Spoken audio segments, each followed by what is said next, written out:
Los polos norte y sur de un imán son los puntos de concentración del campo magnético que lo rodea.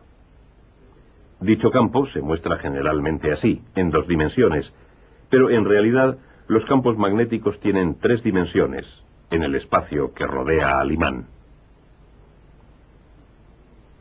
Como resultado de la interacción del campo que rodea al imán, se puede utilizar un imán para poner en movimiento a otro, atrayéndolo cuando los polos cercanos son opuestos, repeliéndolo cuando los polos cercanos son iguales. Una corriente eléctrica puede producir también un campo magnético. La corriente eléctrica que fluye por un cable es en realidad una corriente continua de electrones, diminutas unidades de carga. Esta corriente forma a su alrededor un campo magnético.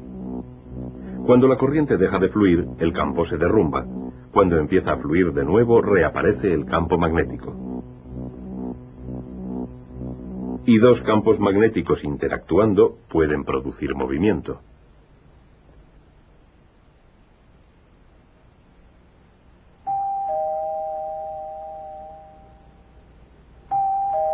Los campos magnéticos que rodean a los imanes y cables cuando fluyen por ellos corrientes eléctricas se producen de distintas maneras. Cuando fluye la corriente por el cable, los electrones son impulsados de átomo en átomo. Cada electrón en movimiento produce un diminuto campo que se extiende a su alrededor. Si se extienden suficientes campos alrededor de suficientes electrones, aquellos se combinan para formar un campo mayor alrededor de todo cable. Un campo similar rodea al imán. También es la consecuencia de las cargas en movimiento, aunque el imán no lleve corriente. Helo aquí. Generalmente, cuando los electrones se desplazan en el núcleo del átomo, los campos que crean tienden a moverse en todas direcciones y se anulan entre sí. Pero los átomos de ciertas sustancias magnéticas desprenden varios campos. Estos campos pueden combinarse para formar un campo mayor alrededor de todo el imán. Este campo es igual al que se produce en un cable cuando lleva corriente. Tiene un polo norte y un polo sur.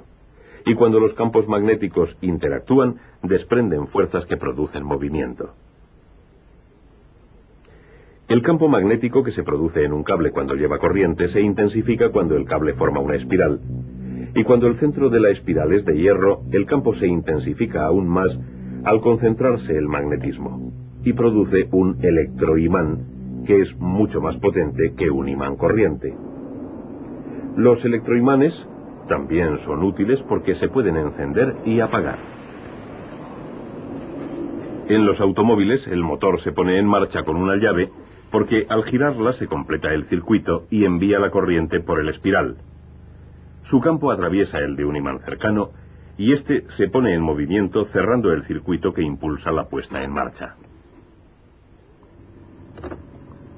En Japón, un tren experimental se eleva y es impulsado por una serie de electroimanes cuyos polos se repelen con los del tren.